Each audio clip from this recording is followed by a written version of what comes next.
सहना भवतु सहनौ भुनक्तु सह वीर्यं करवावहै तेजस्विनावधीतमस्तु मा विद्विषावहै।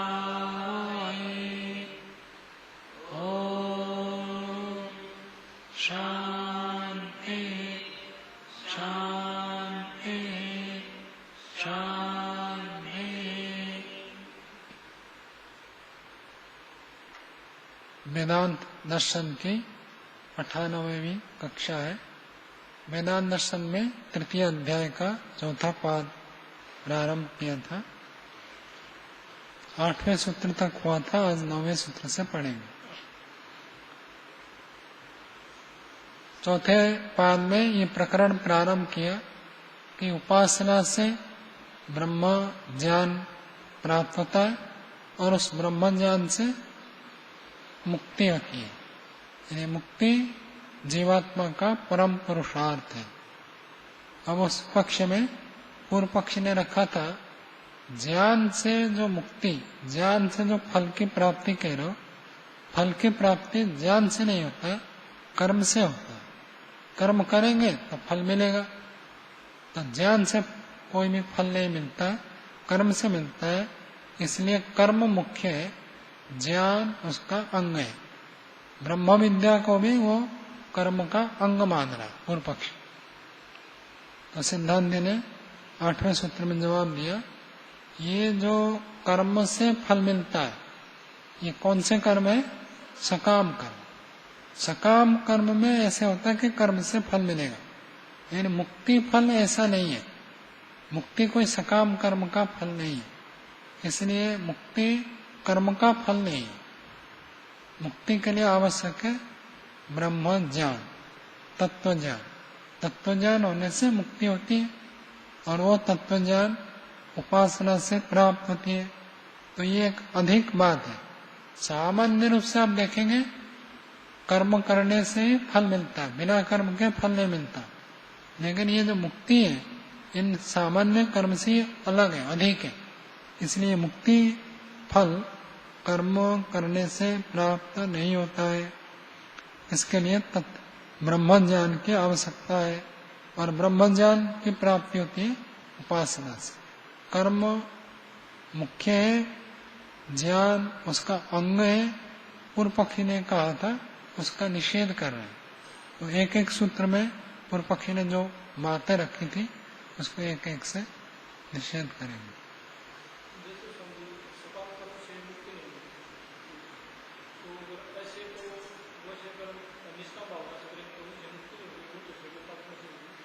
निष्काम कर्म करने से तत्व ज्ञान की प्राप्ति होगी, तब फिर मुक्ति होगी। केवल निष्काम कर्म कोई करते जाए मुक्ति हो जाएगी, ऐसे नहीं, विधान ऐसे नहीं। निष्काम कर्म करने से हमारा तत्व ज्ञान बढ़ेगा। जब पूरा हो जाएगा तत्व ज्ञान तब मुक्ति मिलती।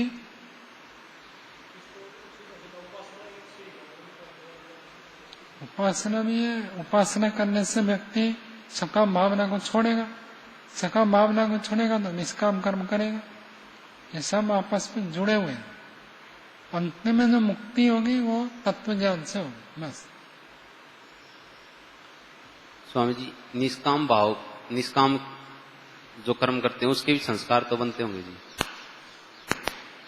हाँ, उसके भी संस्कार पड़ेंगे। तो फिर वो संस्कार इतने न्यून क्यों हैं जी? के जैसे सामान्य जीवन में देखते हैं तो निष्काम भावना कम बनती है। वह सकाम कर्म के जैसे नहीं है। जैसे सकाम कर्म में सुख भोगने की इच्छा रहती है, उसका संस्कार पड़ता है, वैसे संस्कार उसमें नहीं है। इसमें भोग की ओर प्रवृत्ति रहती है ना, तो निष्काम कर्म में ऐसे होता नहीं है। भोग की प्रवृत्ति वहां नहीं होती, इसलिए वो निष्काम है। तो उसका निष्काम के रूप में ही पड़ेगा कि वो आगे भी निष्काम कर्म करेगा, बस इतना ही उसका संस्कार है। योग दर्शन में सूत्र है तज्जा संस्कार अन्य संस्कारों प्रतिबंधी। समाधि लगाएंगे तो समाधि का भी संस्कार पड़ता है, और समाधि का संस्कार व्युत्थान के संस्कार को बाधित करता है। अन्य जो संस्कार है उन संस्कारों को समाधि का संस्कार बाधित करता है। तो जितना हम तत्व ज्ञान को प्राप्त करेंगे, ये बुरे संस्कार धीरे धीरे समाप्त हो जाएंगे। सब समाप्त हो जाए तब मुक्ति होती है। संस्कार बाकी है तो फिर मुक्ति नहीं होगी। संस्कार सारा समाप्त होता है तब जाकर मुक्ति होती है। मतलब दग्ध बीज वही वाली बात है, जले हुए बीज के समान हो जाता है बस। महर्षि दयानंद जी लिखते हैं, कोई कितना भी बड़ा योगी हो, अपने पिता माता का नाम जन्म स्थान को भूलता नहीं। तो सामान्य व्यक्ति याद रखता तो प्रभावित होता है, योगी प्रभावित नहीं होता। याद तो उसको भी रहेगा, मेरे पिता का नाम ये था, मेरा जन्म स्थान पर हुआ था, लेकिन वो उससे प्रभावित नहीं होता। चलो 8वां सूत्र बता दिया। सकाम कर्म के लिए नियम है कि फल कर्म से प्राप्त होता है, मुक्ति के लिए ये नहीं है। मुक्ति तो उससे अधिक है, उससे विशेष है, भिन्न है। अब एक एक सूत्र में जो आक्षेप दिया था उनमें से एक एक का उत्तर देते हैं। तो तीसरे सूत्र में पूर्व पक्षी ने कहा था आचार दर्शनार्थ। तो बहुत सारे तत्वज्ञानी लोग भी यज्ञ कर्म करते हैं, तो ऐसे देखे जाने से पता चलता है कर्म मुख्य है और ज्ञान गौण है। जैसे आजकल के हिसाब से कोई कहेगा, बहुत सारे सन्यासी भी यज्ञ करते हैं ना। हमारे यहाँ स्वामी आशुतोष जी है, स्वामी चित्तेश्वरानंद जी है, वो बड़े बड़े यज्ञ करते हैं। तो कोई ऐसे कह सकता, देखो सन्यासी को भी यज्ञ करना आवश्यक, क्योंकि ये लोग भी सन्यासी है, वो करते हैं। तो ऐसे ही उन्होंने पक्ष रखा था पूर्व पक्षी ने, तो उसका उत्तर दे रहे। 9वां सूत्र बोलिए, तुल्यम तो दर्शनम। उन्होंने कहा था कि देखा जाता है कि तत्वज्ञान के बाद भी यज्ञ करते हैं। सिद्धांत कह रहा है तत्वज्ञान के बाद यज्ञ नहीं करते, ये भी तो देखा जाता है। 2 सन्यासी आपको मिले कि जो सन्यास के बाद भी यज्ञ करते कराते, और बहुत सारे सन्यासी जो यज्ञ नहीं करते। तो इसलिए कोई सन्यासी यज्ञ करता है, इसको देखकर आप ये नहीं कह सकते सन्यासियों को भी करना आवश्यक है। तो तत्वज्ञान होने के बाद कोई कोई यज्ञ करते हैं, इतने मात्र से सिद्ध नहीं होगा कि भाई ज्ञान जो है कर्म का अंग है और यज्ञ कर्म मुख्य है, तत्वज्ञान उसका अंग है। ये बात सिद्ध नहीं होती है, क्योंकि तत्वज्ञान प्राप्त होने के बाद यज्ञ न करने का भी विधान शास्त्र में मिलता है। सूत्रांत हो गया तुल्यम तो दर्शन का, तुल्यम तो दर्शनम, जैसे उदाहरण आपने दिया था उसके विपरीत उदाहरण में समान रूप से मिलता है।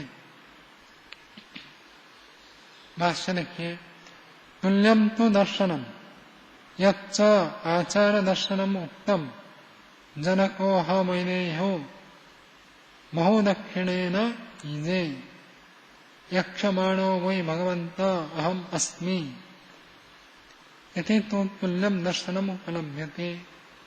सिद्धांति कह रहा है कि जो आपने आचार दर्शन का उदाहरण बताया था कि जनक एक राजा थे और जिसको बहुत आध्यात्मिक माना जाता है, और वो भी बड़े बड़े यज्ञ करते थे और दक्षिणा जिसमें अधिक दी जाती है, वैसे ऐसे बड़े बड़े याग को अनुष्ठान करते थे।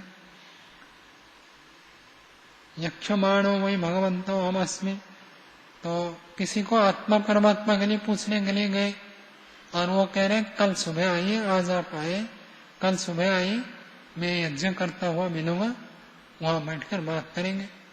तो यज्ञ करता है, उसको आत्मा परमात्मा पूछने गए, आत्मा परमात्मा को जानता है, फिर भी वो यज्ञ करता है। तो इससे पता चलता है कि यज्ञ कर्म मुख्य है, तत्व ज्ञान गौण है। इस विषय में सिद्धांत कह रहा इति तो तुल्यम दर्शनम उपलब्धते, ऐसे तुल्य दर्शन मिलता है कि तत्व ज्ञान होने के बाद यज्ञ नहीं करते, ये भी प्रमाण मिलता है। यथा कर्मयुक्तम दर्शनम तथा कर्म त्याग युक्तम दर्शनम च उपलब्धते। जैसे आपने उपनिषद में 2 उदाहरण लाकर प्रस्तुत किए कि तत्वज्ञानी व्यक्ति भी आत्मज्ञानी में यज्ञ करते हैं, ऐसे ही आत्मज्ञानी व्यक्ति कर्म का त्याग कर देते हैं, कोई कर्म सकाम कर्म नहीं करते हैं। ये भी हमको शास्त्र में प्रमाण उपलब्ध होता है। कैसे? उदाहरण देखो, तद आस्म एतत् पूर्वे विद्वांस अग्निहोत्रम न जुह्वान चक्रो। साफ साफ लिखा, जो विद्वान होंगे अर्थात ब्रह्मज्ञानी अग्निहोत्र को आचरण नहीं करते। स्वामी शंकराचार्य जी के संप्रदाय में कोई भी सन्यासी उनका यज्ञ नहीं करता, और वो भोजन भी पका नहीं सकते, और मरने के बाद भी अंत्येष्टि नहीं करते, यज्ञ से बिल्कुल पृथक। अग्नि से दूर रहना वो मानते हैं। तो जो तत्वज्ञानी हो गया उसके लिए यज्ञ का कोई विधान नहीं है, वो यज्ञ करे ऐसा कोई आवश्यकता नहीं है। तत्वज्ञानी के लिए यज्ञ करने की अपेक्षा नहीं रखा जाता। अपेक्षा मतलब उसके लिए नियम नहीं है, उसको ये नहीं कहा जाएगा आपको भी ये करना आवश्यक है, ऐसी अपेक्षा उनसे नहीं रहती। पूरा कर लेते हैं भाष्य, फिर पूछना। तो विद्वान लोग जो पूर्व काल में विद्वान हुए, ब्रह्मज्ञानी हुए, अग्निहोत्र को अनुष्ठान नहीं करते थे। एतम वै तम आत्मानं विदित्वा ब्राह्मणाः पुत्रेषणायाश्च मित्रेषणायाश्च लोकेषणायाश्च मिथ्याय भिक्षाचर्यं चरन्ति। तम आत्मानं विदित्वा, उस परमात्मा को जान करके, ब्रह्म को जान करके ब्राह्मण लोग 3 ऐषणा से छूट जाते हैं। कौन से? पुत्रेषणा, मित्रेषणा, लोकेषणा, 3 ऐषणाएं होती हैं। इन तीनों से मिथ्याय ऊपर उठकर भिक्षाचर्यम चरन्ति, काम धाम नहीं करते, धंधा नौकरी नहीं करते, भिक्षा मांगकर जीवन चलाते और ब्रह्म ज्ञान में आनंदित रहते हैं। सकाम कर्म करने का निषेध है। जो तत्व ज्ञान हो गया वो कोई भी सकाम कर्म नहीं करते।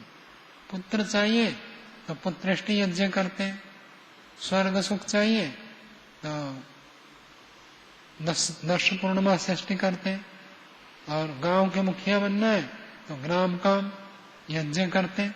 उनको तीनों ही नहीं चाहिए, पुत्रेषणा, मित्रेषणा, लोकेषणा नहीं चाहिए, तो भिक्षा से ही काम चल जाता है। स्मृतौ अपि, स्मृति में भी ये कहा गया। मनुस्मृति का उदाहरण दे रहे, देखिए, ये पाक यज्ञा 4 विधि यज्ञ समन्विता सर्वे ते जप यज्ञस्य कलाम नारहन्ति षोडशीम। पाक यज्ञ, पाक यज्ञ कौन सा है? कौन बताएगा? पाक यज्ञ है?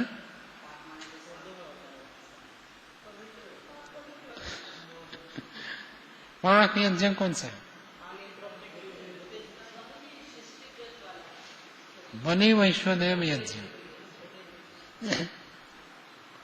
बनी वैश्वदेव यज्ञ जो पाक बनाया जाता है ना, उसी की आहुति देते हैं, इसलिए उसका नाम पाक यज्ञ। पाकशाला के अग्नि में आहुति देते हैं, इसलिए उसका नाम पाक यज्ञ। तो कहते पाक यज्ञ 4, पाक यज्ञ आदि जो 4 है, एक को छोड़ दिया, कौन सा? ब्रह्म यज्ञ को छोड़ दिया, बाकी 4 यज्ञ रहे। विधि यज्ञ सामान्यता, और भी जो अग्निहोत्र आदि विधि है, इन सब 4 यज्ञ सर्वे ते जप यज्ञस्य, सभी सारे के सारे ये जप यज्ञ के कलाम दारांते षोडशिम, षोडशिम कलाम दारांते 16 भाग को भी समान नहीं। बाकी 4 यज्ञ ब्रह्म यज्ञ के 16वें हिस्से के भी बराबर नहीं। तो ब्रह्म यज्ञ की कितनी महानता है। जप्येन एव तो संसिद्धेत ब्राह्मण नात्र संशय। जप के द्वारा ही सिद्धि को ब्राह्मण लोग प्राप्त हो जाते हैं, इसमें कोई संशय नहीं करना। जो आपको देव यज्ञ, भूत यज्ञ, पितृयज्ञ करने से प्राप्त होता है, वो सारा का सारा जप के द्वारा प्राप्त कर लेते हैं ब्राह्मण लोग। कुर्यात अन्य न वा कुर्यात मैत्रो ब्राह्मण उच्यते। तो ये करे अथवा न करे ब्राह्मण के लिए, ब्राह्मण का अर्थ मुमुक्षु, मुमुक्षु जो मुक्ति की इच्छा रखता है वो इन यज्ञों को करे न करे उसमें विकल्प है, अनिवार्य आवश्यकता नहीं है, उनसे कोई अपेक्षा नहीं है। आचार्य जी भी हमारे यहाँ आश्रम में कहते हैं कोई सन्यासी आकर रहे तो उसके लिए कोई नियम नहीं है, वो कुछ सेवा कार्य करे न करे, दान दे न दे, उनसे कोई अपेक्षा नहीं है। कई सारे आते हैं ना पूरा हम मौन रहेंगे, पूरा बात नहीं करेंगे, तभी आचार्य जी तैयार हो जाते हैं। और आचार्य ज्ञानेश्वर जी तो देने पर भी नहीं लेते थे। कोई सन्यासी और ब्रह्मचारी दान दे तो उनसे मना कर दिया था कार्यालय में, उनसे नहीं लेना दान, उनसे कोई अपेक्षा नहीं है, तो बिना उसके भी रह सकते। दान देना तो ठीक है, लेकिन दान देना जैसे गृहस्थ व्यक्ति के लिए आवश्यक है, सन्यासी के लिए ऐसा आवश्यक नहीं है। वो धन का दान करे, हाँ विद्या दान करे, ये ठीक है। उपासना विद्या भी हो सकता है और ये शास्त्र भी हो सकता है। जो वैदेह आया था उसका इसमें तो क्या वैदेह राज्य है, राज्य का नाम विदेह, वहां जो राजा है उसको वैदेह कहिए। जनक का विशेषण है, वैदेह है वह जनक को। जो जप किए नहीं वह जप्य, जप रूपी यज्ञ, जप का जो भाव है वो जप्य हो गया। जप्य अनेव ऐसे, हाँ जप्य न एवं तृतीय है, जप्य मूल शब्द हो गया, तृतीय में हो जाएगा जप्य न। जप्य न एवं, जप के द्वारा ही, जप्य यज्ञ से ही सिद्ध हो जाता है। हाँ। कुर्यान मैत्रो, कुर्यात, कुर्यात तो विधिलिंग लकार, करे अथवा न करे। हाँ मैत्र संबोधन में, संबोधन में तो नहीं, प्रथमा में होना चाहिए। ब्राह्मण उच्यते कुर्यात अन्य नवा करे, अन्य यज्ञ को करे अथवा न करे। मैत्रो, मैत्रो ब्राह्मण उच्यते, वो तो ब्राह्मण कह ही लगेगा। जो जप करता है अन्य यज्ञ को करे न करे वो ब्राह्मण कहलाएगा। ओ स्वामी जी, स्वामी जी जो अंत्येष्टि संस्कार है, काफी संप्रदाय में देखने को मिलता है कि वो जो ये स्वामी जन होते, सन्यासी होते हैं, उनको अंत्येष्टि संस्कार नहीं करते, अर्थात अग्निदाह नहीं लगाते। तो क्या ये वेद के अनुकूल है जी? महर्षि मनु ने अपने मनुस्मृति ग्रंथ में लिखा, सन्यासी होने के बाद अग्नि को छोड़ दे। अग्नि का अर्थ है ये अग्निहोत्र वाला अग्नि है, तो उसको अग्नि को खाली अग्नि शब्द है, तो उसमें से उन्होंने अर्थ किया कि सन्यास ले लिया तो अग्नि से सर्वथा दूर हो जाना। मरने के बाद अग्नि को स्पर्श हो जाएगा यदि आप जलाएंगे, तो इसलिए वो नहीं करते। हाँ नहीं करते ना, अग्नि को पकाएंगे भी नहीं। कल्पना करो कोई भोजन उनको आवश्यक है, कोई गृहस्थ दे दे तो ठीक है, नहीं दे तो नहीं खाएंगे, स्वयं पकाकर नहीं खाएंगे। करते ऐसा देखा नहीं, बाकी कपड़े आदि पहनते। सूर्य और अग्नि से अलग है, अग्नि से दूर रहना है, सूर्य से नहीं है। पौराणिक में तो स्वामी राम सुखदास जी ने करवाया। स्वामी राम सुखदास जी गीता प्रेस में रहते थे, वो एक बहुत बड़े संत हुए पौराणिक संप्रदाय में। उन्होंने इसलिए करवाया क्योंकि पौराणिक भक्त है, तो पौराणिक भक्तों के अंधश्रद्धा अधिक होती है। वो यदि शरीर को रखेंगे, वहाँ समाधि बनाएंगे, मंदिर बनाएंगे। तो उन्होंने कहा उन्होंने पहले ही लिख दिया था, मेरे मरने के बाद 2 चिता बनानी है। एक चिता में मेरे शरीर को जलाना और दूसरे चिता में मेरे सारे वस्तु जो भी है प्रयोग में सबको जला देना है, पुस्तकों को छोड़कर। क्योंकि कोई भी वस्तु रहे तो लोग उसकी पूजा करेंगे, इसलिए उन्होंने कहा इसको जला देना।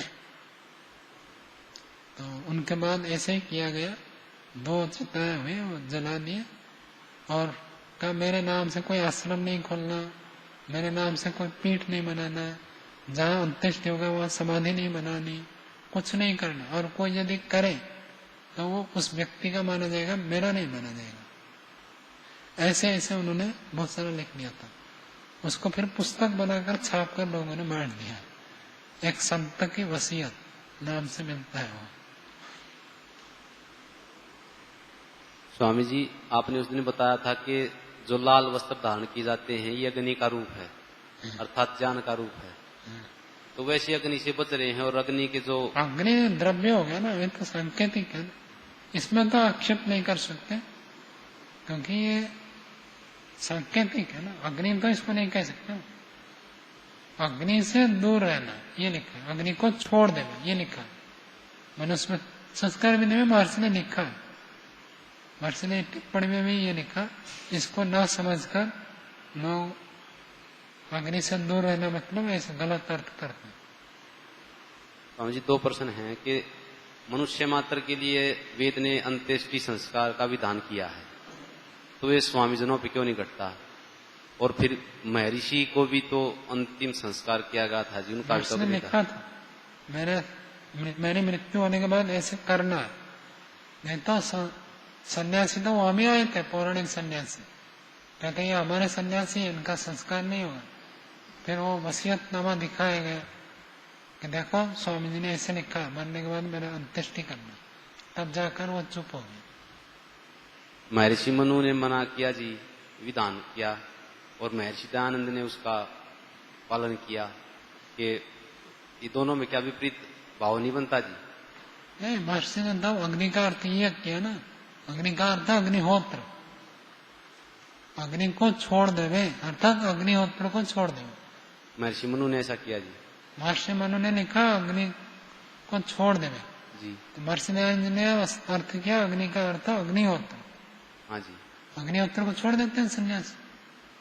तो क्या महर्षि मनु का ये कथन कि वो खाना बनाना और अंत्येष्टि संस्कार आदि करना ये उसमें नहीं समाहित होंगे? तो होता तो मानते हैं ना, यदि वो होता तो क्यों नहीं मानेंगे? 5 अग्नियों को छोड़ देना ये विधान अन्यत्र में मिलता है। 5 अग्नि वो गृहस्थ लोग करते हैं, बड़े बड़े याग होते हैं ना, उसमें 5 अग्नियां होती हैं, उन सबको पालन करके रखना पड़ता है गृहस्थों में। संन्यास होने के बाद छोड़ देते हैं। हाँ, माइक से बोलो।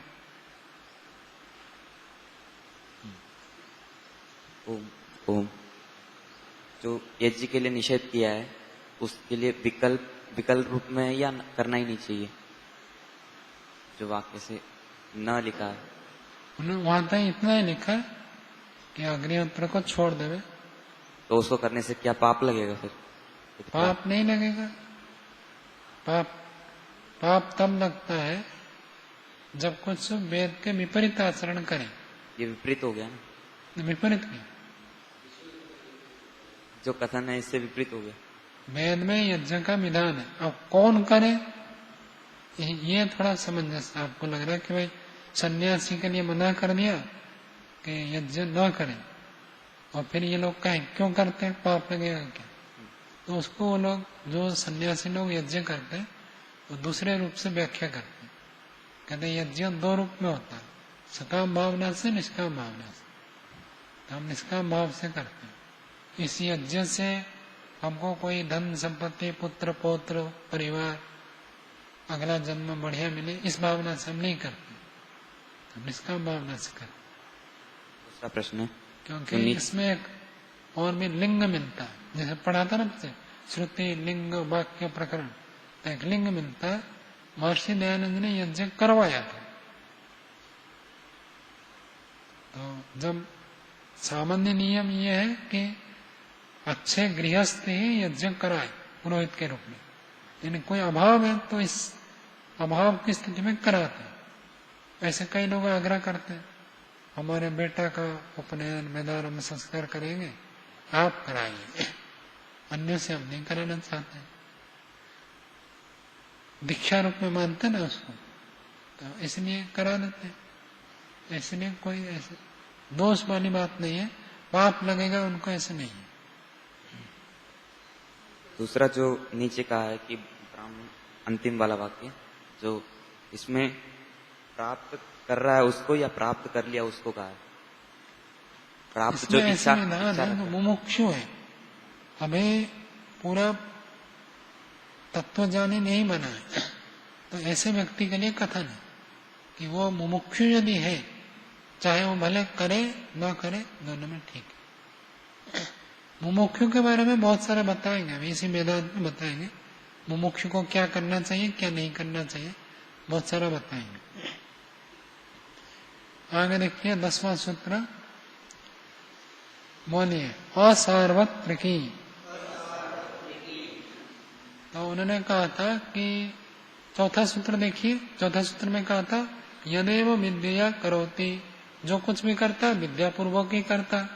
तो उसके लिए सिद्धांत उत्तर देता है, ये जो विद्या पूर्वक करता है ये असार्वत्रिक है, सब जगह ये लागू नहीं होगा, सारा जो है लागू नहीं होगा। इसको ऐसे मानते हैं, परा विद्या अपरा विद्या, दो विद्या है ना। अपरा विद्या के लिए तो ठीक है, जो भी आप करेंगे विद्या पूर्वक करेंगे। परा विद्या के लिए कर्म करने का विधान ही नहीं। परा विद्या ब्रह्म विद्या, ब्रह्म विद्या की प्राप्ति हो जाए तो उसके लिए और नियम नहीं है कि कुछ करें। जो व्यक्ति जीवन मुक्त हो गया उसके लिए कोई विधान नहीं है, उसको ऐसे करना ही पड़ेगा, ऐसे कोई विधान नहीं। कर दे तो ठीक है, ना करे तो भी कोई दोष नहीं है। महर्षि दयानंद जी तो लिखते कि संन्यास लेने के बाद भी करना है, लेकिन जो जीवन मुक्त हो गया उसके लिए और कोई विधान नहीं, उसको ऐसे ही करना पड़ेगा। खाली रह नहीं सकता तो करता ही है, लेकिन ना करे तो उसको पाप लगेगा, ऐसी कोई बात नहीं। उसका तो पूरा हो गया काम, बचा कुचा कुछ नहीं है। अभी हम चौथा अध्याय पढ़ेंगे ना, उसमें उसके बारे में चर्चा आएगी। तो ये असार्वत्रिक है, कर्म करने के लिए जो विधान है विद्या पूर्वक कर्म करें, ये असार्वत्रिक है, सब जगह लागू नहीं होता। भाष्य देखिए, असार्वत्रिकी यच्च तत्श्रुतेश्च या श्रुति ही उदाहृता यदेव विद्यया करोते श्रद्धया उपनिषदा यदि ऐसा श्रुति न सार्वत्रिकी। ये सब जगह ये लागू हो जाएगा कि विद्या प्राप्त करके कर्म करना है, ऐसे कोई नियम नहीं है। किंतु सा खलु उद्गीत प्रकरणिका अस्ति। उद्गीत प्रकरण में ये बात बताई गई है, वो एक अंग है, अंग कर्म में ऐसे है कि विद्या पूर्वक करना है। न ब्रह्म विद्या प्रकरणिका, ये ब्रह्म विद्या प्रकरण में नहीं है कि ब्रह्म विद्या प्राप्त करने के बाद फिर उस विद्या से युक्त होकर कर्म करे। उद्गीत उपासना में ये बड़ा है कि उद्गीत उपासना से विद्या प्राप्त करके कर्म करे, ब्रह्म विद्या प्राप्त होने के बाद ऐसे विधान नहीं। तस्मात् विद्या न कर्म अंगम, इसलिए विद्या कर्म का अंग नहीं है। चौथे सूत्र का उत्तर हो गया। अगला सूत्र बोलिए, विभाग शतवत्।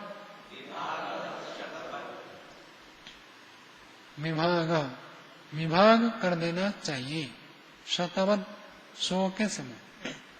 कल्पना करो किसी ने नियम कर रखा कि मैं 100 रुपए का दान करूंगा और 2 व्यक्ति आ गए, तो क्या करेगा?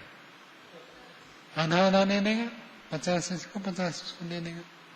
अथवा किसी के आय के हिसाब से व्यय करना है ना, तो किसी ने सोचा एक दिन में 100 रुपया खर्च करूंगा और बाजार गया, 2 चीजें उसको अच्छी लगी, 2 अनाज को 2 दाल को, दोनों लाना चाहता है, तो क्या करेगा?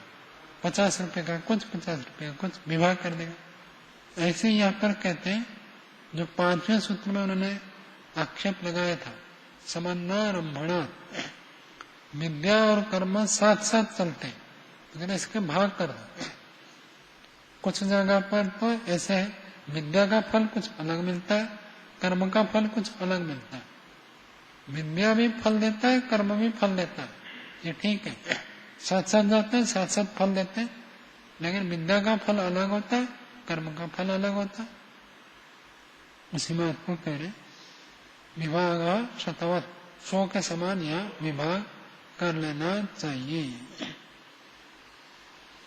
भाष्य देखिए, विभाग शतवत यच्चोक्तम समन्वारंभणा तम विद्या कर्मणि समन्वारभेति तयोः विद्या कर्मणोः विभागः वेदितव्य फल अवाप्तौ।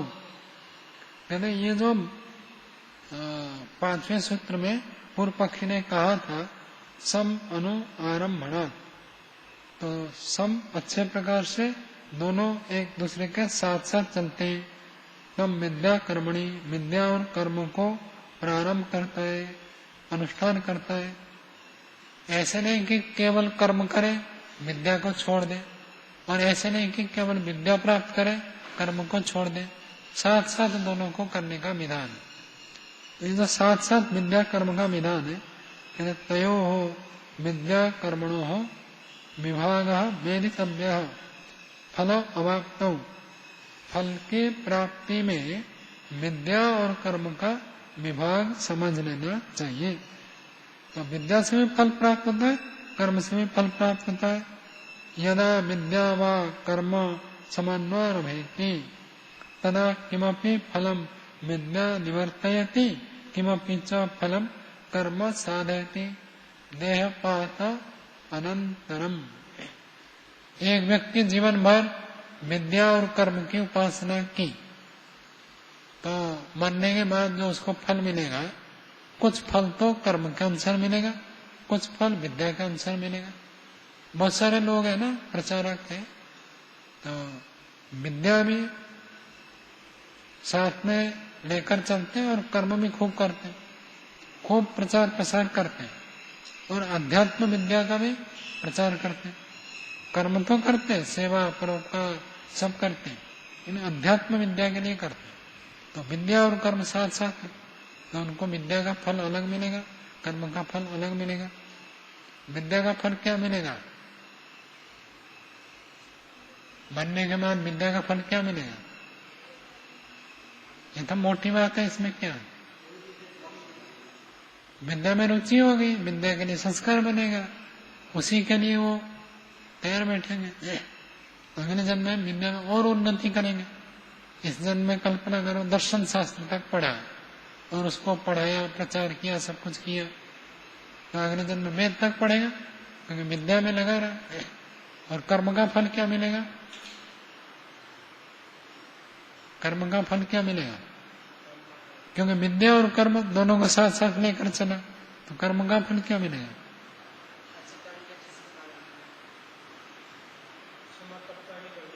संपन्न परिवार में जन्म मिलेगा, जन्म से ही उसको सब साधन प्राप्त हो जाएंगे। उन्नति करने के लिए जो जो साधन आवश्यक है वो जन्म से ही प्राप्त हो जाएंगे। महर्षि जी ने लिखा ना, एक भिखारी के घर में जन्म होता है, रोता है तो थप्पड़ खाता है, और दूसरा आता दूध के साथ मिश्री मिलाकर, शुंठी मिलाकर उसको पिलाया जाता है, तो ऐसे मिलेगा उसको। तो विद्या का उसी बात को लिखा है, यदा विद्या व कर्म समन्वय भयते, जब विद्या और कर्म को साथ साथ करता है, तदा किमपि फलम विद्या निवर्तयति, विद्या कुछ फल को निवर्तित करता है, करती है। हिंदी में स्थलिंग है, तो विद्या निवर्तित करती है। किमपि फलम कर्म साधयति, और कुछ फल को कर्म सिद्ध करता है।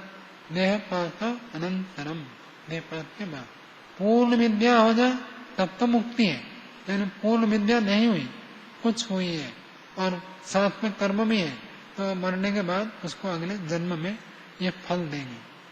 विभागशः खलु फलम अनयोर भवती, विभाग से इनका फल होता है। शतवत, 100 के समान। 100 के समान ये उदाहरण है, उसको आगे दे रहे। यथा ही शतम देयम, 100 दान देना चाहिए। कस्मैचित 50, कस्मैचित 50 इति वत विभाग। तो किसी को 50 और किसी को 50 इस रूप में विभाग करके देते हैं। उपासना कर्म के अंतर्गत नहीं आती। उपासना को थोड़ा अलग मानते हैं, कहीं कर्म के अंतर्गत मान सकते हैं, लेकिन उपासना को अलग भी देखा जाता है। जब कर्म, उपासना, ज्ञान 3 साधन देखेंगे तो उपासना अलग है, कर्म अलग है। जब विद्या और कर्म को अलग देखें, उपासना का कर्म माना जाएगा। ओ स्वामी जी, जो ये नियम है कि बड़े स्वामी जी से भी सुनते हैं कि पहले ईश्वर साक्षात करो, बाद में अन्य कर्म करना, तो फिर वो इससे मेरे को भिन्न प्रतीत हुआ जी। तो उसका तात्पर्य इतना ही है ना कि कर्मों को प्रधानता मत दो। ये आपको पता चलेगा ना, वो भी तो जब ईश्वर साक्षात्कार से पहले कुछ ना कुछ तो दूसरों को पढ़ाना, सिखाना, लिखाना ये तो करता ही व्यक्ति। अपनी ओर से रुचि मत लो उसमें। रुचि होगा तो फिर उसमें आप प्रवृत्त हो जाएंगे, ये छूट जाएगा। क्योंकि जितना आप कर्म करेंगे, बाहर से अधिक आपको धन और सम्मान प्राप्त होगा, और फिर व्यक्ति उसके पीछे पागल हो जाता है। इसलिए स्वामी जी का पहले से ही निर्देश है, अपनी ओर से नहीं करना है। अवसर आ जाए तो आपने करनी है, अपनी ओर से विज्ञापित करके कर्मों प्रचार प्रसार करने के लिए मना करते हैं। कोई अवसर आ गया, किसी ने कहा कि आपकी आवश्यकता है तो आप चलेंगे, अलग बात है। अपनी ओर से आप करेंगे तो अधिक उसमें हो जाएंगे, कम रहेगा। इसमें स्वामी जी, साधक ने हाँ भर ली, बाहर से किसी ने, जैसे योग दर्शन में आया है कि बड़े बड़े व्यक्ति मिलेंगे, धन मिलेगा, हाँ भर ली, ठीक है मैं कार्यक्रम में आऊंगा, और इधर इच्छा बन गई समाधि लगाने की या उसमें योग में बैठने की, उपासना में बैठने की, दिन में भी, तो कौन से को चुने? नहीं, आपने पहले वचन दिया तो वचन पालन करना पड़ेगा, नहीं तो पाप लगेगा। उपासना छूट गई ना जी। फिर उपासना पहले क्यों नहीं सोचा आपने? पहले से आपको सोचना चाहिए था, मेरी उपासना है तो मैं इस कार्यक्रम में नहीं जाऊंगा। और यदि आपने वचन दे दिया तो वचन को पालन करना पड़ेगा। जो उपासना करते हैं जी, उस दिन में भी ज्यादा इच्छा होगी, ईश्वर प्रणिधान अच्छा बन गया, फिर बैठ गए तो उसको कम करो। पहले वचन दे दिया तो करो। आजकल कार्यक्रम तो 2 महीने, 3 महीने, 4 महीने पहले फिक्स होता है। अब तब तक तो स्थिति पता ही नहीं चलेगी। वही तो जी, स्थिति अच्छी बनी तो भी कुछ तो आपको मार खानी पड़ेगी। क्यों आपने ये नहीं? इसलिए साधक लोग लेते ही नहीं कार्यक्रम। हमारे यहाँ स्वामी ब्रह्म विद्यानंद जी रहते हैं, उनको कोई बुलाता है तो मना कर दो, कहते मैं जाता ही नहीं। एक वाक्य है, कभी भी कोई बुलाए तो कहते मैं जाता ही नहीं। अगला व्यक्ति क्या कहेगा, दोबारा बोले तो वही वाक्य दोहरा देता है। तो आप जाने का कार्यक्रम नहीं है, अब अच्छी स्थिति है तो आप उसको छोड़ेंगे तो इतना दोष तो लगेगा। यदि आपको लगता है ठीक है इतना पाप लगेगा तो लगने दो, मेरी उपासना में अच्छी स्थिति है तो करो, फिर कोई बात, दोष तो लगेगा। यम नियम का पालन पहला है और बाकी सब बाद में। नहीं तो वो आदत बन जाएगी ना, व्यक्ति ऐसे भंग करता रहेगा यम नियम।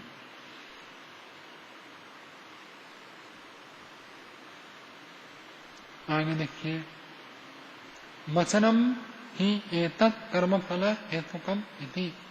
ये जो वचन है, तब विद्या कर्मणि समन्वय भेदते, ये कर्मफल के लिए ही है।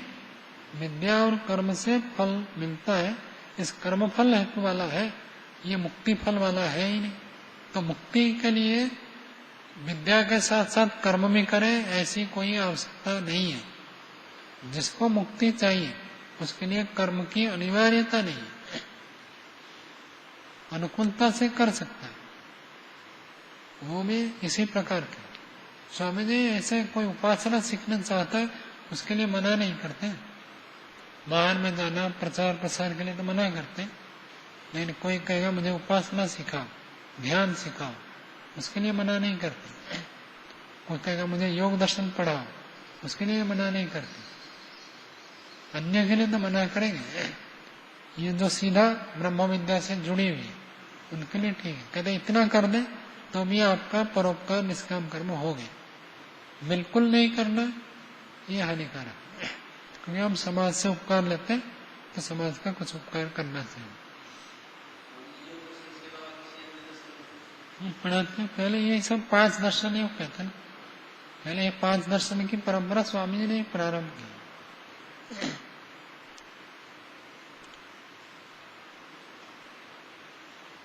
न्याय दर्शन में आध्यात्मिक ग्रंथ है, उसका से तर्क वितर्क का मानते हैं, लेकिन वो आध्यात्मिक ग्रंथ है, जोरदार है। उसमें बहुत अच्छी अच्छी बातें, साधना उपासना से संबंधित बातें बताई हैं। और चिंतन मनन निधिध्यासन करने के लिए बिना न्याय दर्शन पढ़े कोई गंभीर निधिध्यासन कर सकता है, संभव नहीं लगता। श्रवण मनन निधिध्यासन साक्षात्कार ये ब्रह्म विद्या का क्रम है, तो वहां जो निधिध्यासन है वो न्याय दर्शन से सीखने को मिलता है। उसके बिना कोई गंभीर रूप से निधिध्यासन करके निर्णय निकाल सके ऐसे नहीं लगता। आगे देखिए 12वां सूत्र बोलिए, अध्ययन मात्रवतः। तो इसमें 6ठे सूत्र में कहा था तद्वतः विधाना, जो विद्या पढ़ता है उसको कर्म करने का अधिकार मिलता है। गाड़ी कौन चलाएगा? जिसके पास ड्राइविंग लाइसेंस है, तो ड्राइविंग लाइसेंस ज्ञान जिनने प्राप्त किया वो चलाने का अधिकारी है। ज्ञान है तो कर्म करने का अधिकारी है, ज्ञान नहीं तो कर्म कैसे करेगा? किसी को चलाना ही नहीं आता है तो कैसे चलाएगा? चाहे गाड़ी हो, कंप्यूटर हो, गैस चूल्हा हो, जानता है तब तो करेगा। ऐसे पूर्व पक्षी ने कहा था पहले ज्ञान होगा फिर कर्म करेगा, इसलिए कर्म मुख्य है, ज्ञान गौण है, ज्ञान कर्म का अंग है, ऐसे बताया था। उसके लिए ये कहते हैं अध्ययन मात्र बता। अध्ययन मात्र, मात्र का क्या अर्थ होता है अभिषेक जी? मात्र, केवल। जो केवल अध्ययन मात्र किया है उसके लिए ये बात है। तत्व ज्ञान प्राप्त हो गया उसके लिए कथन नहीं है कि कर्म करो। आप ऐसे कोई भी कल्पना करो महर्षि दयानंद जी आ जाए तो उनको हमको ऐसे काम बताएंगे क्या? मैं क्या गाड़ी चलाओ, कंप्यूटर चलाओ, ये चलाओ, ऐसे कहेंगे क्या? तो कर्म करने का अधिकार विद्यावान को है, जो जानता है, जानकार को कर्म करने का अधिकार ये तो ठीक है, लेकिन तत्व ज्ञानी के लिए ये नियम लागू नहीं होता है कि वो कर्म करे। केवल जो पढ़ा हुआ है सामान्य, पहले तो सभी लोग गुरुकुल में पढ़ते थे, जो नहीं पढ़ता था उसको क्या कहते थे? शूद्र। बाकी सब पढ़ते थे, तो पढ़ने के बाद क्या करेंगे? कर्म करेंगे। उनके लिए विधान है। जो तत्व ज्ञान को प्राप्त कर लिया उसके लिए कोई भी नहीं। ऐसे आपको आज भी, आज के डेट में भी बहुत सारी संस्थाएं मिलेगी। आप यदि कहोगे मैं केवल ध्यान समाधि लगाना चाहता हूं, तो आपको कोई काम करना नहीं पड़ेगा, आराम से बैठो समाधि लगाओ। ऐसे बहुत सारी संस्थाएं यहाँ गुजरात में भी है और बाहर भी है। वो चाहते ही है कोई व्यक्ति ऐसे ध्यान साधना करे, योग दर्शन में जो सिद्धियां बताई है उनको ऊपर प्रयोग करके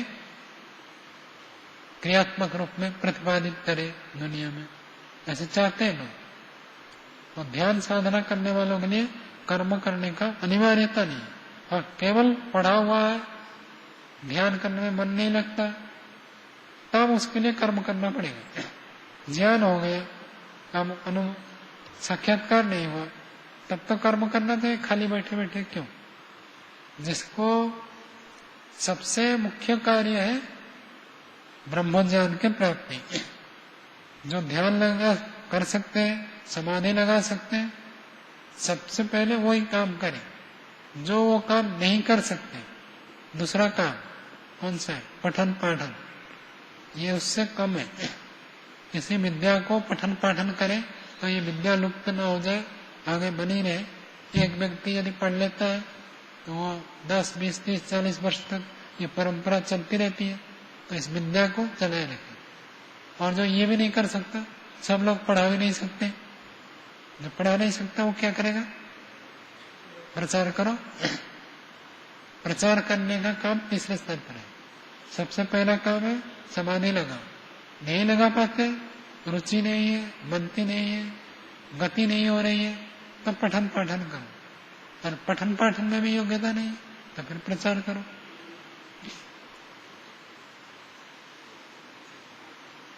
और प्रचार भी नहीं कर सकते तो फिर धंधा नौकरी करो, काम करो, खाओ। समाज का खाने का अधिकार इनको है।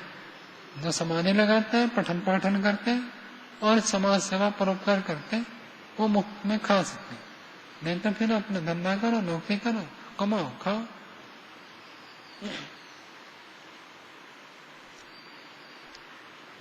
आगे देखो, भाष्य देखिए। अध्ययन मात्र मत तद मत विधानात् आचार्य कुलात वेदम अधीत्य यथा विधानम गुरो कर्म अधिशेषेण।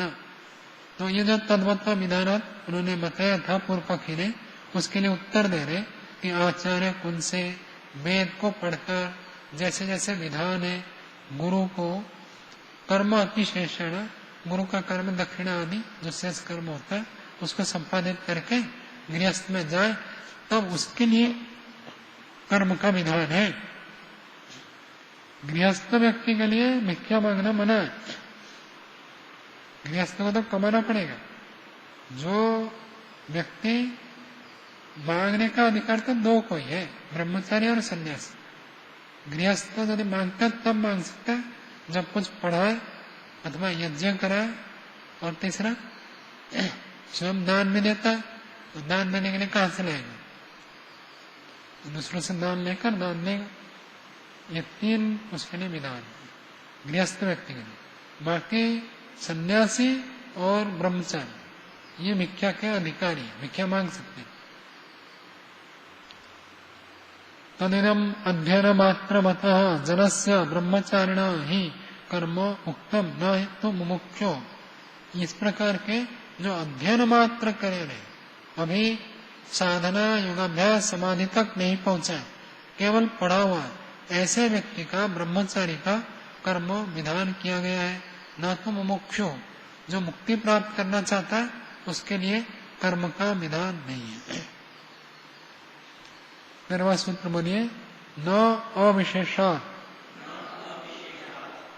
तो आगे उन्होंने पूर्व पक्षी ने 7वें सूत्र में कहा था नियम है। क्या नियम बताया था? जब तक जीवित है तब तक कर्म करने का नियम है। तो ये कहते नहीं, जब तक जीवित है तब तक कर्म करने का नियम सबके लिए नहीं है। जो मुमुक्षु है वो इससे अपवाद है, उनके लिए ऐसे विधान नहीं है। उनके लिए तो विकल्प है, चाहे करे चाहे ना करे। कोई योगाभ्यास करता है तो उसके लिए छूट है। कंडीशन है कि योगाभ्यास में गति होनी चाहिए। केवल आंख बंद करके बैठे रहना ये योगाभ्यास नहीं है। यदि भले रोज न हो, हर महीने हर साल में योगाभ्यास में आगे आगे बढ़ रहा है तो वो काम न करे तो चलेगा, कोई बात नहीं। तो ऐसे ही सामान्य उन्होंने कथन कर दिया कि भाई जो भी जीवित रहता है कर्म करे और जीने की इच्छा करे, लेकिन मुमुक्षु के लिए ये नियम नहीं है। सामान्य कथन होने से विशेष के लिए छूट है। जैसे सामान्य नियम है, सबको यज्ञ में आना अनिवार्य है, लेकिन जो अति वृद्ध है, अशक्त है, नहीं आ पा रहे, कोई बीमार है तो कैसे आएगा? तो वो अपवाद है। तो ऐसे ही अपवाद सब जगह लागू होता है। भाष्य देखिए, न अविशेषात् नियमाच्च यदपि कुर्वन् एव इह कर्माणि जिजीविषेत् शतं समाः इत्यादि नियमेन समः समस्त आयुषी तत्कर्म अनुष्ठान उक्तम तदपि न विद्यया कर्म अंगत्वम साधयति। कहते नियम से भी जो कहा था पूर्व पक्षी ने कि कर्म करते हुए ही 100 वर्ष तक जीने की इच्छा करो, तो जो भी जीने की इच्छा करेगा 100 वर्ष तक वो कर्म करेगा। तो इस नियम से सब आयु, संपूर्ण आयु कर्म अनुष्ठान करना होता है, ऐसे पूर्व पक्षी ने कहा था। कहना वो भी विद्या को कर्मों का अंग सिद्ध करने में समर्थ नहीं है। इतने मात्र से सिद्ध नहीं हो जाता है कि 100 वर्ष तक कर्म करना है, इसलिए विद्या कर्म का अंग है, ऐसे सिद्ध नहीं होता। होता अविशेषात् तत्र नाही विशेषेण कर्मानुष्ठान विधानम यद विदुषा विद्यावता व कर्म अनुष्ठेयम। कहते वो अविशेष रूप से कहा,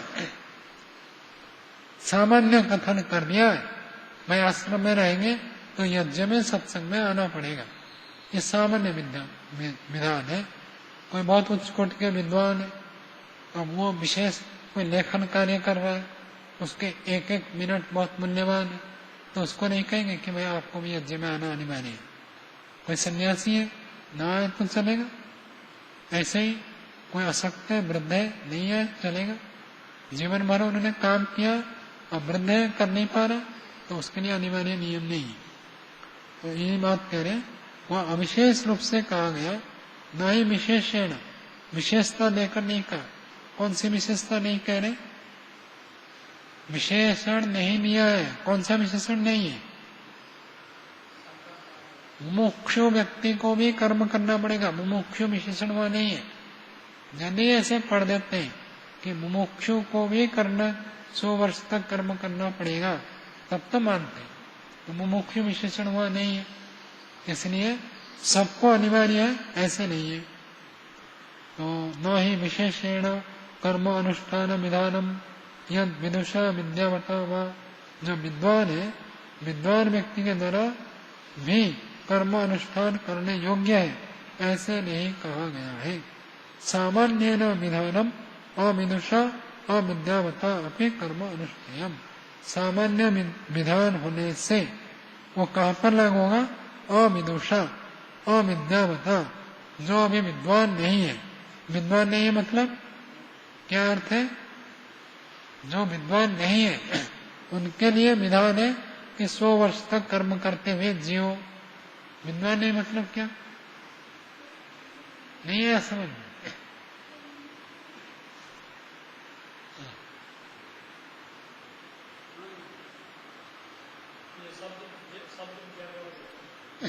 विद्वान नहीं मतलब ब्रह्मज्ञानी नहीं है, ब्रह्मवेत्ता नहीं है। ब्रह्मवेत्ता हो जाए तो उसको छूट है, ब्रह्मवेत्ता नहीं है तो उसके लिए कर्म का अनुष्ठान।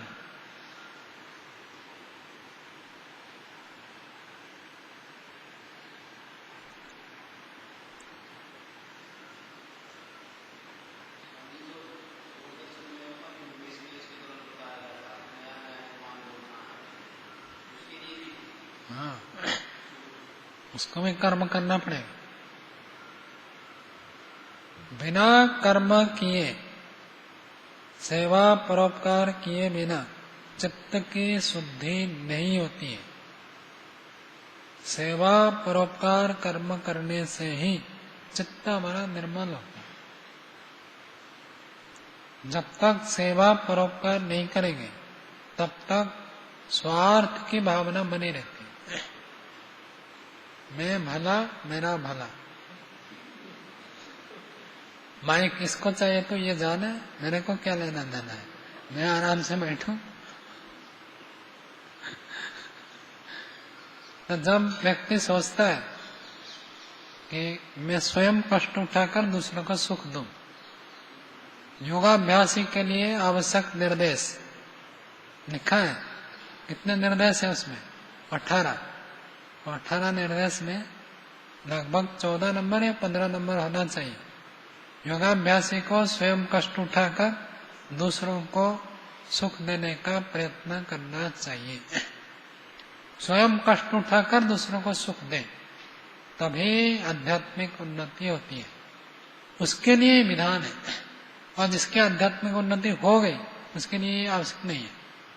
जब वहां तक पहुंचा नहीं तब तो ऐसे करना ही पड़ेगा।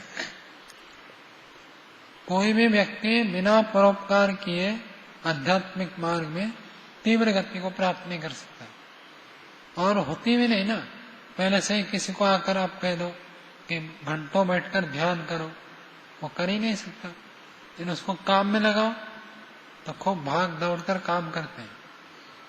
कोई उत्सव हो, कोई कार्यक्रम हो, शिविर हो, तो लोग कैसे काम करते हैं? दिन भर काम करेंगे। लेकिन दिन भर ध्यान करने के लिए मैं कह दो तो नहीं होगा। तो प्रारंभ तो यही से होगा कि पहले कर्म करो, और कर्म करते करते आगे बढ़ता है। फिर जब कर्म करते करते थक जाता है तो सोचता है को मैं को शास्त्र पढ़ लूं, क्योंकि देखता है भाई मैंने कर्म किया, बहुत आयोजन किया, मंच बनाया, और मंच में बैठा कौन? मैं विद्वान आकर बैठता है, और मैंने सब भागा दौड़ी करके मंच तैयार किया, बनाया, टिप-टाप किया, सजाया, सब किया, बैठा आकर विद्वान।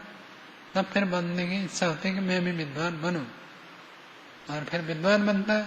और विद्वान बनने के बाद भी लगता है कि तृप्ति तो हुई नहीं। तो जो विद्या मैं दूसरों को देना चाहता हूँ उस विद्या को मैं प्राप्त करूं। कौन सी विद्या? ब्रह्म विद्या। तब फिर वो योगी बनता है। शुरू यही से होगा, पहले सेवा परोपकार करेगा, फिर विद्वान बनेगा, फिर योगी बनेगा।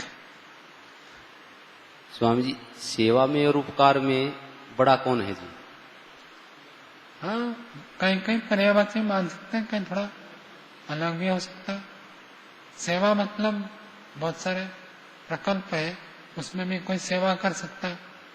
और जहाँ सीधा सीधा दूसरों को लाभ होता है उसको हम उपकार परोपकार कह देते हैं। सीधा व्यक्ति को लाभ हो रहा है तो उसको परोपकार कह देते हैं। सेवा में कहीं पर एक शब्द प्रयोग हो तो सेवा के लिए उपकार, उपकार के लिए सेवा प्रयोग हो सकता है। जब दोनों प्रयोग होते हैं थोड़ा अर्थ में अंतर होता है। स्वामी जी, इनकी निश्चित परिभाषा आज तक पता नहीं लगी जी मेरे को। तो परिभाषा तो कुछ नहीं है, व्याकरण के हिसाब से है। सेव का अर्थ सेवन करना। जैसे हम किसी का हाथ पैर दबा देते हैं तो कहते हैं ना देखो ये सेवा कर रहा है, ऐसे कह देते हैं। और परोपकार मतलब अपने का कुछ स्वार्थ ना होकर दूसरे के लिए करते हैं। सेवा में अपना नहीं हो सकता है, कोई सेवा तो कर रहा है। नौकरी करने वालों को भी सेवा कहते हैं। जो नौकरी करता है तो कहते हैं ये यहाँ सेवा दे रहे हैं। आध्यात्मिक संस्था में ऐसे कहते हैं। स्वामी नारायण संप्रदाय, अक्षरधाम में जो नौकरी करते हैं उनको सेवा कहते हैं। पतंजलि योग पीठ में जो नौकरी करते हैं उनको नौकरी नहीं कहते, वो कहते हैं ये सेवा दे रहा। स्वामी जी, जैसे महर्षि जी ने आर्य उद्देश्य रत्नमाला में परिभाषाएं दी हैं जी, हाँ, ऐसे निश्चित परिभाषा आप हमें शास्त्र कम पढ़े ना, इसलिए आपको लगता है कि मैं इसकी भी परिभाषा होनी चाहिए। व्याकरण में तो और कुछ है ही नहीं, परिभाषा यही है। परोपकार तो वही लिखा है। चलो आगे देखो। एवं अविदुषा अविद्यावता अपनी अनुष्ठेयत्वात् न विद्याया कर्मांगत्वम इति सिद्धम। अविद्वान व्यक्ति जो अभी ब्रह्म ज्ञान को प्राप्त नहीं किया है उसके लिए कर्मानुष्ठान का विधान है। आम आदमी को ऐसे लाकर काम में नहीं लगाते। तो जो पढ़ा लिखा है, विद्वान है, उसको वही सेवा देते हैं, वही काम बताते हैं जो उसके योग्य होता है। पहले ही आते ही व्यक्ति की योग्यता पूछ लेते हैं, तो उसको झाड़ू लगाने का काम नहीं देते। जो जिस स्तर का है उस स्तर का देते हैं। तो काम करते रहो, ये सबके लिए नहीं है, ब्रह्मज्ञानी के लिए विधान नहीं है। आगे देखिए, तदेव पूर्व सूत्रगतम समाधेयम वृत्तम युक्ति अंतरेण समाधीयते। तो पूर्व पक्षी ने जितने सब हेतु रखे थे उन सबका खंडन कर दिया। अब उसी अंतिम को थोड़ा और बता रहे, जो 100 वर्ष तक कर्म करके जियो, इस विषय में और थोड़ा बता रहे, उसका और एक समाधान दे रहे। सूत्र बोलिए, स्तुतये अनुमतेर वा स्तुति के लिए भी कह देते हैं। कभी कभी कर्मों की प्रशंसा करने के लिए कह दिया जाता है कि कर्म करते हुए ही 100 वर्ष तक जियो। तो ये कर्म की प्रशंसा है, ये अनिवार्य नहीं होता है, सबको आवश्यक है। दूध सबसे बहुत उत्तम खाद्य पदार्थ है, और जिसको दूध पीने से दस्त लगता है, तो दूध उत्तम पदार्थ है, सबको पीना चाहिए, ऐसे कहने पर भी क्या नियम निकलेगा? जिसको दूध पीने से कोई प्रतिकूलता न हो वही पिए। सबको दूध पीना चाहिए कहने पर भी ये जाएगा। ऐसे ही अन्न की बहुत प्रशंसा की गई है। अन्न का मतलब भात, चावल, चावल की बहुत प्रशंसा की गई है, तब भी वो सबके ऊपर लागू नहीं होगा। जिसको चावल खाते ही वायु बढ़ जाती है, उसके ऊपर लागू नहीं होगा। तो अन्न प्रशंसनीय है, ऐसे ही कर्म प्रशंसनीय है, इसलिए कह दिया गया कि 100 वर्ष तक कर्म करते हुए जियो, सबके लिए अनिवार्य नहीं। अनुमति, ये जो अनुमति दी गई है, अनुमति का अर्थ होता है आज्ञा, आदेश। तो आदेश दिया गया कि भाई कर्म करते हुए जियो, ये कर्म की प्रशंसा के लिए है। भाष्य लिखिए, स्तुते अनुमतेन वा अथवा विद्याया स्तुते स ऐसा अनुमति ही कर्म अनुष्ठानस्य यावत् जीवनम विद्वांस विद्यामतम प्रतिमंतव्य। ये जो विद्या का कर्म का अंग बता दिया, ये मानो स्तुति के लिए है। स ऐसा अनुमति, वो अनुमति जो है कर्म का अनुष्ठान करेंगे, कर्म करते रहेंगे, यावत् जीवनम, जब तक जीवन है, विद्वांसम विद्यावतम प्रति मंतव्य। विद्वान व्यक्ति के लिए, विद्या वाला के लिए जो मान्यता है, न कर्म लिप्यते नरे, कर्म लिप्त नहीं होता है। इसके द्वारा विद्या की स्तुति हो रही है, कर्म की स्तुति नहीं है, ऐसे ब्रह्म मुनि जी कहना चाहते हैं। विद्यावते विदुषी कर्म कुर्वती अपनी जने कर्म न लिप्यते। तो जो वेद मंत्र है कुर्वन् एव इह कर्माणि, उसका अंतिम भाग क्या है? न कर्म लिप्यते नरे, कर्म लिप्त नहीं होता है। किसमें लिप्त नहीं होता है? जो व्यक्ति ब्रह्मज्ञानी है उसमें कर्म लिप्त नहीं होता है, चिपकता नहीं है। तो ये ब्रह्मज्ञानी की प्रशंसा के लिए है, वास्तव में उसके लिए कर्म का विधान नहीं है, ये कहना चाहते हैं। विद्यावती विदुषी, विद्या से युक्त जो ब्रह्मज्ञानी है उसमें कर्म करने के बाद भी कर्म लिप्त नहीं होता है, उसकी प्रशंसा। तथा च स्मृतौ अपि कुर्यात् विद्वांस तथा असक्तः चिकीर्षुः लोक संग्रहम्। कुर्यात् विद्वांस, विद्वान व्यक्ति जो करे, असक्तः चिकीर्षु, असक्त होकर, असक्त का मतलब आसक्ति छोड़कर, आसक्ति न रखे। कर्म तो करना है, लेकिन मुक्ति प्राप्त करना है, तो क्या करनी है कि आसक्ति को छोड़कर लोक संग्रह करें। लोक संग्रह मतलब लोक उपकार के जो कार्य है ये करें, इन उसमें असक्त होकर करें। असक्त और आसक्त दोनों में अंतर है। क्या अंतर है भाई सुन? असक्त और आसक्त।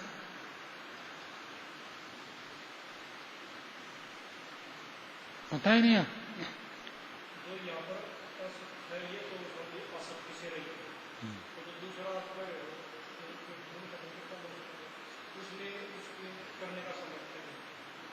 आसक्त, आसक्त का मतलब लगाव, और आसक्त मतलब लगाव से रहित। और आ, कई लोग ह्रस्व दीर्घ ठीक नहीं पढ़ते और आ को उच्चारण नहीं करते, तो एक मात्रा में बिल्कुल उल्टा अर्थ हो जाता है। तो असक्त होकर लोक में कार्य करने का विधान है। तस्मात् विद्यायाः कर्म अंगत्वम नास्ति, इसलिए विद्या कर्म का अंग नहीं है। 15वां सूत्र बोलिए, काम कारेण चैके, एक एक का क्या अर्थ हो जाएगा चंद्रदेव जी? एक मतलब है? हाँ, कुछ शाखा वाले ऐसे मानते हैं कि काम कारण, काम कार का क्या मतलब होता है अभिषेक जी? काम कार,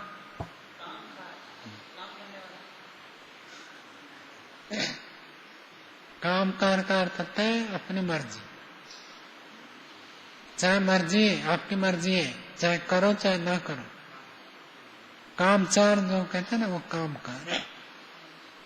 जैसे मर्जी है, काम का अर्थ होता है ना इच्छा, तो इच्छा के अनुसार आपके लिए बाध्यता नहीं है, स्वतंत्र है आप। चाहे इच्छा हो तो कर लो, इच्छा ना हो तो ना करो। तो जो ब्रह्मज्ञानी है उसके लिए काम कार है, उसको स्वतंत्रता है, उसकी मर्जी है, चाहे करना चाहे तो करे, न करना चाहे तो न करे।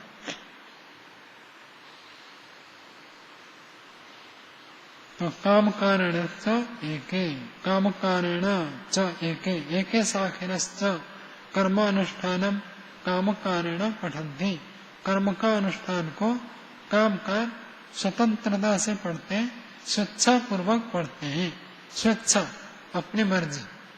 तद यथा तद हास्मा मयि तत्पूर्वे विद्वांस प्रजा न कामयन्ते किम प्रजया करिष्यामो येषा नो अयम आत्मा अयम लोकः। तद हास्मा मयि तत्पूर्वे, पूर्व काल में विद्वान लोग ऐसे बड़े बड़े विद्वान होते थे, क्या कहते थे?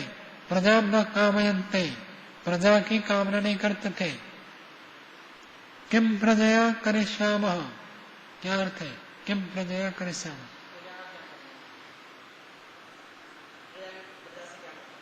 प्रजा से क्या लाभ होगा, क्या करूंगा लेकर। आचार्य ज्ञानेश्वर जी जब भी ये वाक्य आता था वो कहते थे कच्चे बच्चे पैदा करके क्या फायदा है। बच्चे पैदा करके कोई कृतकृत्य हो जाएगा ऐसी बात नहीं है।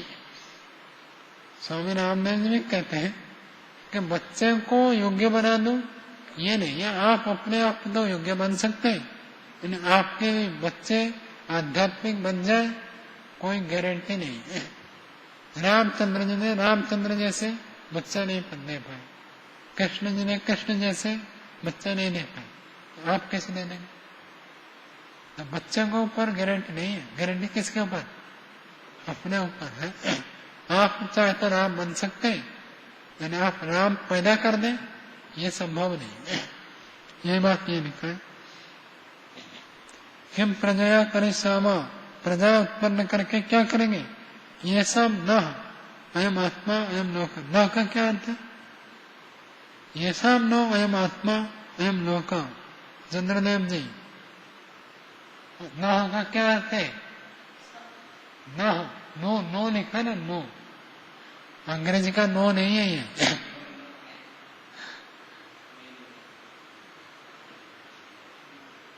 मैं नौ न, षष्ठी बहुवचन।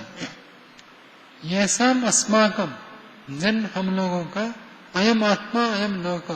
क्या अर्थ होगा बोलना? अयम आत्मा अयम लोक। जो ये आत्मा है यही हमारे लिए लोक है, दर्शनीय है।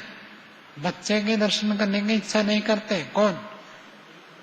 विद्वान। विद्वान लोग बच्चों की इच्छा नहीं करते कि बच्चे पैदा करके हम तृप्त हो जाएंगे, कृतकृत्य हो जाएंगे, ऐसा अनुभव नहीं करते। वो किसको देखकर तृप्त होने की अनुभव नहीं करते? आत्मा को। अयम आत्मा, ये आत्मा जो है ये ब्रह्म ही हमारा दर्शनीय है। एवं काम अभावे, जब इनकी कामना ही नहीं है, कामना का अभाव हो जाने पर अग्निहोत्र आदि कर्म परित्याग उपतिष्ठते।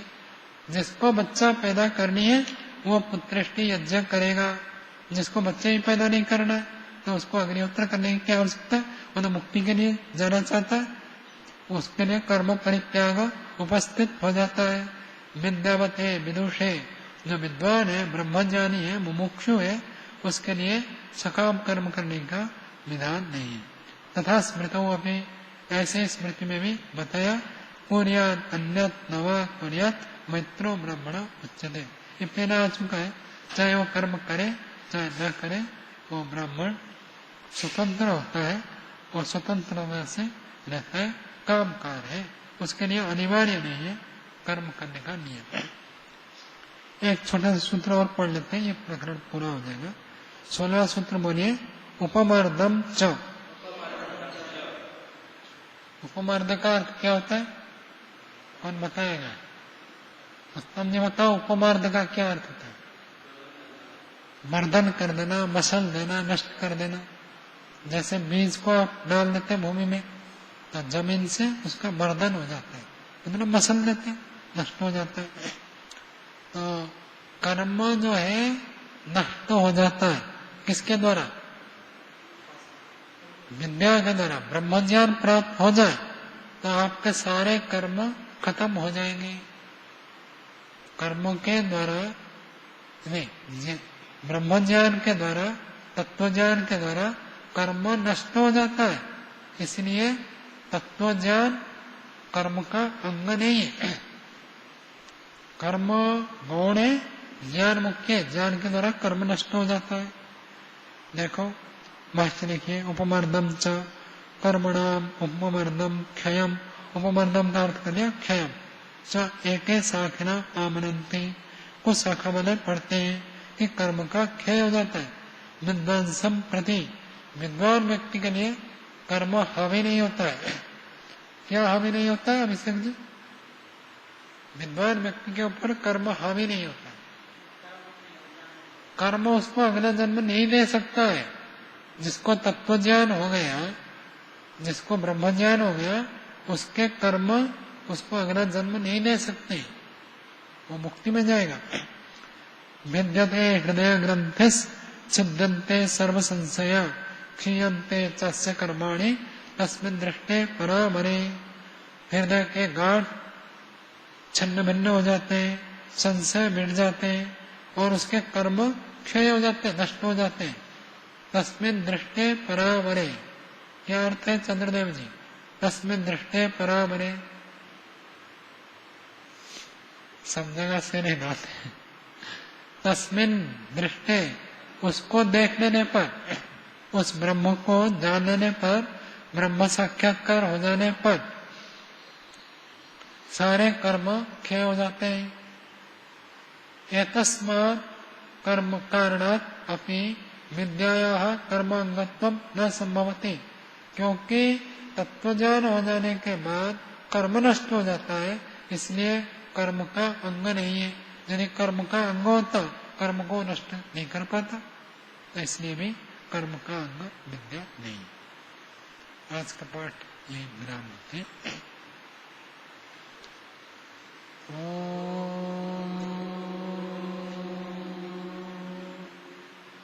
शांति शांति।